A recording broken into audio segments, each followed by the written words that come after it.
నమస్తే రమగారు. నమస్తే జయ. రమగారు, మాఘమాసం ఈ మాసం యొక్క విశిష్టత ఏంటండి? ఈ మాసంలో అనుసరించాల్సిన విధి విధానాలు బోల్డని. ఆ, మాఘం పుష్యమాసం అవ్వంగానే సంక్రాంతి పండగ వెళ్ళేసరికల్లా ఇంచుమించు ఓ వారం 10 రోజుల్లో అలా వచ్చేస్తుంది. మాఘము సౌరమాసం, సూర్య సంబంధమైన మాసం. ఇప్పుడు సూర్యారాధన విశేషమైన ఫలితాన్ని ఇస్తుందట.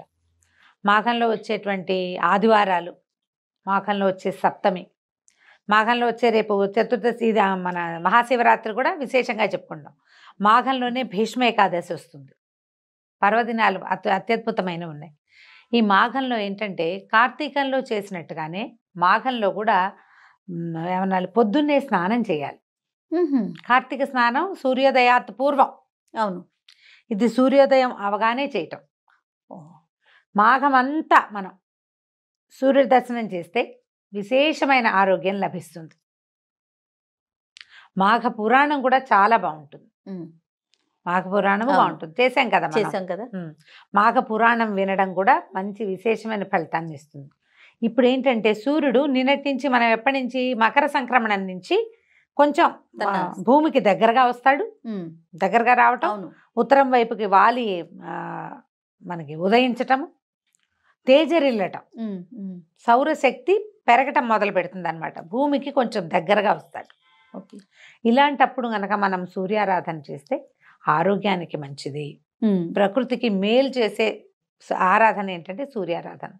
సూర్యుడు ప్రత్యక్ష నారాయణ స్వరూపం కదా. ఇప్పుడు మనం మామూలుగా చెప్పుకుంటాం సృష్టి స్థితి లయకారకులు. సృష్టికారకుడు బ్రహ్మ, స్థితికారకుడు విష్ణువు, లయకారకుడు శివుడు. స్థితికారకుడు అంటే విష్ణువు ఏం చేస్తాడు, మనని కాచి కాపాడతాడు కదా. ఆ కాచి కాపాడే దాంట్లో మనకి ఆహారాన్ని ఇవ్వడము, ఆరోగ్యాన్ని ఇవ్వటం అనేది ఒక ప్రత్యేకమైన సెషన్ కదా, ఒక ప్రోగ్రామ్. ఆ ప్రోగ్రాంకి అధిపతి సూర్యుడు. సూర్యుడి వల్లే మనకి పంటలు పండుతాయి, సూర్యరశ్మి వల్లే ఆరోగ్యం, సూర్యుడి వల్లే మన రోజు, మన దినం గడుస్తుంది కదా. ఏ దినం, అనుదినము మనకి సూర్యుడు కనపడాల్సింది. ఏ రోజున సూర్యుడు లేడో ఆ రోజున చీకటిగా ఉంటుంది జీవితం. సూర్యుడు లేకపోతే పచ్చదనం లేదు. పచ్చదనం లేకపోతే పంట లేదు, పంట లేకపోతే తిండి లేదు, తిండి లేకపోతే మనిషి లేడు. ఇంకా సైకిల్ కదా ఇదంతా. సో ఇప్పుడు వచ్చేటువంటి సూర్యుడిని ఆరాధించడం చాలా విశేషమైంది. మాఘంలో ప్రత్యేకంగా మామూలుగా మనకు ఆదివారాలు, సప్తమి తిథులు సూర్యుడికి సంబంధించినవి. రవివారం అంటాం ఆదివారం కదా, సండే కాబట్టి ఈ ఆదివారం నాడు, మామూలు ఆదివారాలు ఎట్లా చేసుకుంటాం మనం, అది మన ఆట విడుపుగా ఉంటుంది. మాఘాదివారాలు పర్వదినాలు. ఈ మాఘపు ఆదివారం రోజున తప్పకుండా సూర్యుడిని నమస్కరించటము విశేషంగా, తర్వాత సూర్యుడి కోసం పాలు పొంగించటము, సూర్యుడికి సంబంధించిన స్తోత్రాలు చదువుకోవటం. ఆ రోజు నియమం ఏం చెప్తారంటే స్త్రీ తైల మధు మాంసాన్ని వర్జయేతని. బ్రహ్మచర్యం చేయాలి, తైలం మానేయాలి, నూనె మానేసి నేతితోటి వంట చేసుకోవాలి. మధువు మాంసము కూడా పనికిరావు. ఏదైనా తాగటం కానీ మాంసాహారం కానీ నిషేధించబడింది. సంవత్సరం అంతా మీరు నిషేధంలో ఉన్నా లేకపోయినా కనీసం ఈ మాఘమాసంలో ఉన్న 4 ఆదివారాలని క్యాలెండర్లో టిక్ చేసుకుని ఆ 4 days అయినా మానేయచ్చు. అంటే మానేయండి అంటే ఎలా ఉంటుంది, ఆజ్ఞగా ఉంటుంది. ఆజ్ఞ కాదు, మానేయాల్సిందే అని చెప్పట్లేదు. మానేస్తే మీకు మంచిది. ఇప్పుడు ఇవన్నీ కూడా దేశానికి మన కూడా ప్రయోజనం ఏమి లేదు, ఎవరికి వారికే కదా, మన సొంతానికి మనకి కదా. నువ్వు ఎవరైనా ఒకళ్ళు మానేస్తే వాళ్ళకి ఆరోగ్యం, ఇంట్లో ఒకళ్ళు మానేస్తే మిగిలిన వాళ్ళకి ఆరోగ్యం రాదు కదా. ఎవరు తింటే వాళ్ళు కడుపు నిండుతుంది, ఎవరు దండం పెట్టుకుంటే వాళ్ళకి ఫలితం ఉంటుంది. అలాగే ఎవరు మానేస్తే వాళ్ళకి రావాల్సిన ఫలితం వస్తుంది. ఖచ్చితంగా ఈ 4 ఆదివారాలని మనం విశేషంగా చేసుకోవచ్చు. దీంతో మనకి రథసప్తం ఒకటి వస్తుంది. ఈ నెలలో మనకి ఇంకో ప్రత్యేకమైన తిథి ఏంటంటే శ్రీ పంచమి, వసంత పంచమి అని చెప్తాం కదా. మాఘంలో వచ్చేటువంటి 5వ రోజు ఈ పంచమి నాడే సరస్వతీదేవి జన్మదినం అని చెప్తారు. ఈ రోజున మనం సరస్వతి పూజ చేసుకుంటాం. మామూలుగా మనం మూలా నక్షత్రం చేస్తాం. ఎప్పుడు దసరాల్లో మూలా నక్షత్రం అమ్మవారి యొక్క జన్మతిథి. ఈవిడ పుట్టింది, జన్మ నక్షత్రమే మూలా నక్షత్రము. తర్వాత ఏమో ఈ మన అమ్మవారు నీల సరస్వతి స్వరూపం తీసుకుని మహిషాసురమర్దినిగా అవతరించడానికి ముందున్న స్వరూపాల్లో మూలా నక్షత్రం రోజునే ఆవిడ నీల సరస్వతి రూపం మహాసరస్వతి స్వరూపాన్ని తీసుకుంది కాబట్టి ఆ రోజున మనం అప్పుడు పూజ చేసుకుంటాం. ఈ ప్రత్యేకంగా సరస్వతికి పూజ చేసేది ఈ శ్రీ పంచమి నాడు. సరస్వతి శుద్ధ జ్ఞాన స్వరూపం. సరస్వతి ఆరాధన వల్ల జ్ఞానం వస్తుంది. అదేమిటి ఓన్లీ చదివేనా జ్ఞానం అంటే? కాదు కదా, బుద్ధి కదా, బుద్ధి. అది అన్ని రకాలుగాను. ఇప్పుడు బియ్యం జరగాలి, అదో జ్ఞానం కదా. అవును.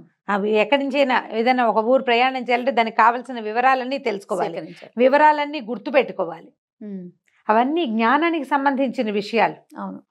ఓ ఊరు, ఓ ప్రాంతము, ఓ విషయము, జనరల్ నాలెడ్జ్ అంటాం కదా దాన్ని మనం. ఈ నాలెడ్జ్ జ్ఞాన సంబంధమైన వ్యవహారం. అది ఆ జ్ఞాన సంబంధమైన విషయాలని సరస్వతి దేవితోటి రిలేట్ అయి ఉంటాయి. ఈ శ్రీ పంచమి రోజున ఎవరైతే శ్రద్ధగా సరస్వతిని ఉపాసిస్తారో వాళ్ళకి జ్ఞాన సముపార్జనకు అవకాశం లభిస్తుంది.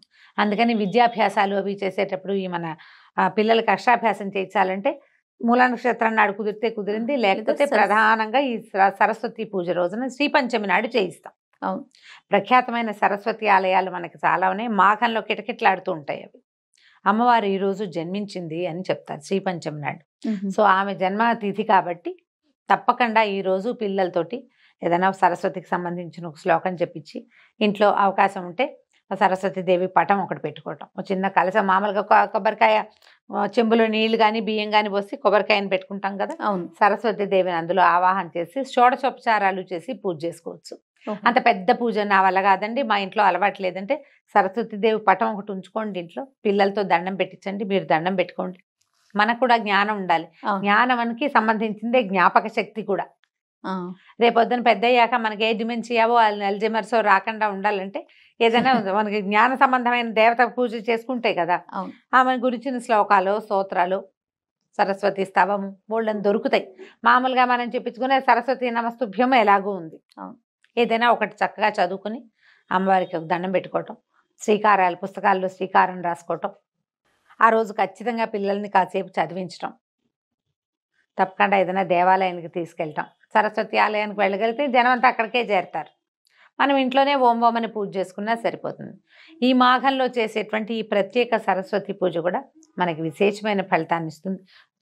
ట్రై చేసి చూడటమే. ఇప్పుడు ఒక పూజ చేస్తాం, పూజ చేయగానే సడన్గా ఎక్కడి నుంచి ఒక పుస్తకం రాలిపడి మన నెత్తిలోకి ఎక్కిపోదు. అవును, నిదానంగా కదా, నిదానంగా వెళుతుంది. జ్ఞాన సముపార్జనకి అవకాశం లభించే రోజు కాబట్టి ఈ రోజున మనం ఏదైనా కొత్త పుస్తకం చదవటం మొదలు పెట్టడం, కొత్త శాస్త్రం మొదలు పెట్టుకోవటం, సబ్జెక్టు కొత్తది.